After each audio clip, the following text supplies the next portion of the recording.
Despite a couple of narrow defeats back-to-back, positives to take from that, clearly. What's needed, though, to kind of get back on the winning trail? What little tweaks do you feel you need to make?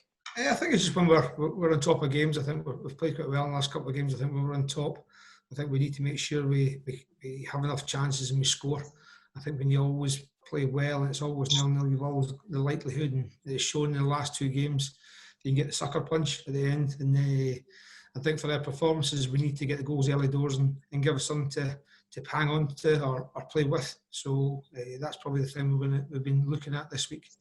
Yeah, do you feel like getting the first goal could be crucial?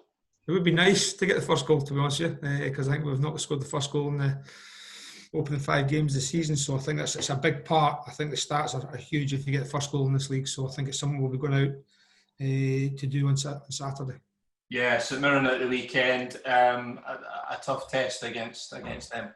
Yeah, definitely. Listen, all games are tough, and I think St Mirren are really organised, very, very well disciplined and drilled, and I think they've got a little bit of a threat going forward. So I've watched a lot of their games, so I know Jim's teams are always set up really well. So now we've got to play well. We've got to play the same tempo, intensity we played in the second half against Hibs.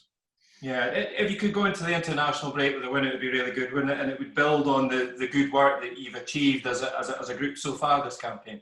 Yeah, definitely. I think results are obviously the key thing. I think sometimes you can take performances, you're happy sometimes with good performances, but I think you need the results to come with it. If you ask me, would they want to play badly on Saturday and win 1-0? Well, I might take that. But, I think I'm looking for performance first, and then hopefully the results will start coming at a more regular frequency. Yeah, Murray Davidson appears to be raring to go. How good would it be to have him back, and will he be okay for the weekend? Yeah, definitely. I think they're all back now, so it's the first time this season I've got a full squad to pick from. Xander's still obviously out. Sorry, apart from goals, I keep forgetting about the goalies, it's terrible. A full squad of outfield players to pick from. Xander's obviously another week away, but no, it's great to have them all back in training this week. And it's good for me to have a wee selection problem. Yeah, somebody like Murray in the heart of the midfield, he's kind of the heartbeat of the side at times, isn't he? Yeah, definitely. He's proven over the years what a valuable player he is to St Johnstone. For me, Murray, he's getting a little bit older. I just need to make sure Murray stays fit every game, is available to play. So he's got that sort of great attitude when he goes on the pitch. He puts his body in the line all the time. It's probably, because of consequence over the years, he's probably suffered a wee bit from it. So, it's great to have him back. He's a good character to have around the place. He's one of the older ones, and he's one of the ones that gets the young lads going. So, yeah, I'm delighted to have him back this week. Morning, Callum. Morning, how you doing? Very well, mate. Obviously, you'll be missing Liam Craig this weekend because of his red card. I mean, have you had to have a chat with Liam this week just about that discipline aspect? I mean, I suppose, given the way results are going, you really need to have all your sort of big experienced guys available, and those sort of wee moments of just losing the rag a wee bit aren't helpful. No, I know. I did. I spoke to Liam after. Obviously, I know Liam well, so he was obviously disappointed himself. Just such a frustration, I think, because I think he realises how well we played and not to pick anything up from the game. But again, listen, it's part of being dealt with internally. So, yeah, Liam knows himself. He's probably disappointed he's not involved tomorrow. Out of character, would you say? I mean, it's not a guy that sort of strikes you. You don't know him very well, then, do you? But is he somebody that usually keeps that sort of temper under check? Not temper, let's just say he likes to talk. A polite way of putting it with Liam. I travelled with him for 2 years in the car, and he can talk. He's all right. No, I think it's something. He's an emotional guy. He's emotional, and I think he was just really frustrated. Have you had to reiterate that to the squad as well, just about them keeping sort of level-headed in these situations? Yeah, I said from day one, it's part of my kind of ethos. It's a big thing in football. You need to keep discipline, keep your head, but you do have the emotional characters. We're all different. I'm just a wee bit disappointed it was after the game. He did it and wasn't, well, I'll say during the game, but I was just disappointed he managed to get sent off after the game. How's your squad looking? Fully fit squad, you said? Yes, outfield players, yeah. and obviously Liam. So yeah, good. It's good to have him back. Obviously Kano, Muzz and Mazo are all back. Firing all cylinders, so that's good. Cheers, Callum, I know it's not a guarantee when you bring new players in, but of all of the match action I've watched so far, they all seem to have contributed and settled in really well, hit the ground running for you. Yeah, definitely. I think all three sort of slight different timelines when they came in. I think Danny McNamara was obviously fit. I think you can see by his performances how well he's done and settled in with the lads.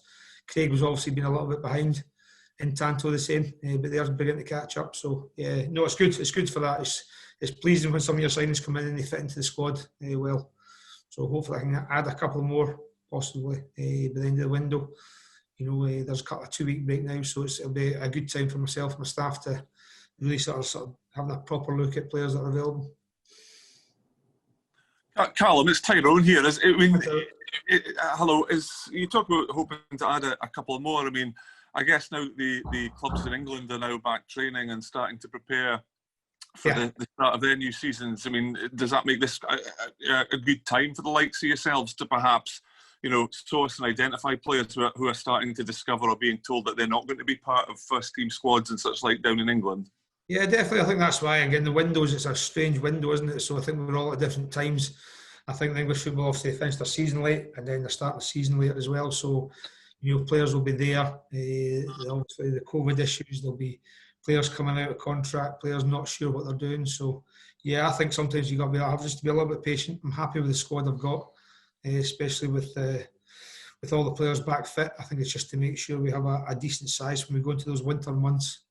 If you're going to pick injuries, niggles, illnesses, you need just that a little bit more. I think working hard with Chairman and Kirsten to do that. It's a difficult time for us as well, so we can't just go there and just go start buying loads of players. So I think it's a real important time, and hopefully we get some good deals coming up. I mean, we've obviously seen quite a few players, refreshingly, over the last little while that have moved from Scotland to go and play in England and make an impact there. In terms of perhaps English players who might have the opportunity to come up to a club like St Johnstone, do you think that when they can see players going in the opposite direction and making an impact in England, it will show them that Scottish football is a good place to come and develop and kick on? Yeah, well, when I was down the road working for Stoke and Millwall, I used to sell it. You look at it, you're playing in front of 50,000 fans, and then you're playing in front of 2,000 fans, so you've got a whole broad sort of spectrum of games. It's a great experience, especially for the younger ones. So, it's one of those, it's a certain type of characters come up here as well. The game's slightly different, probably a little bit more frenetic, a little bit more sort of, probably not quite as physical as down in England. So there's certain players I think they could be able to manage up here better than others. And finally, Callum, I mean, the last couple of games, I think it's fair to say from the outside looking in, Lady Luck probably hasn't been in your side. I mean, how obviously that's disappointing, but do you think you can use that frustration from the last couple of games, channel it almost into your players and say, look, come on, we'll get the rub of the game some point. Let's try and make sure it's this weekend. Yeah, I think they know that themselves. I think if they're coming off the pitch thinking, no, we're terrible, then we go beat 1-0, I think it'd be harder for me to get them going. But I think the performance they put in the last two games, I think we all know we deserve a little bit more out of it. And you see a little bit of Lady Luck, we'd have gone to getting more points. But I think as long as they keep believing in what they're doing, and they do that, and they are, then I'm sure the results will follow. What have you made of St Mirren this season under Jim? I mean, he's sort of made a point of stiffening his backline this summer. Do you think they're a sort of tougher nut to crack? Yeah, definitely a tough team. Watched quite a few of the games. Obviously work extremely hard for each other. Really solid. They've got a little bit of a threat going forward. So yeah, listen, I know what Jim's like and how he plays. So yeah, it'll be a tough, really tough game. It'll be a good game, and hopefully we can come out on top. Callum, just wanted to mention Danny. Nice to see him getting called up to the Republic of Ireland under-21 squad. What a prospect he is. You must be delighted with what you're getting from him. Yeah, definitely. I think I kind of knew him beforehand anyway, but been really pleased how he settled in. I think sometimes it's difficult when players come, as Tyrone said, come up the road and how they settle into the game. But I think I knew Danny. He loves football, so he loves studying football. So I'm delighted for him.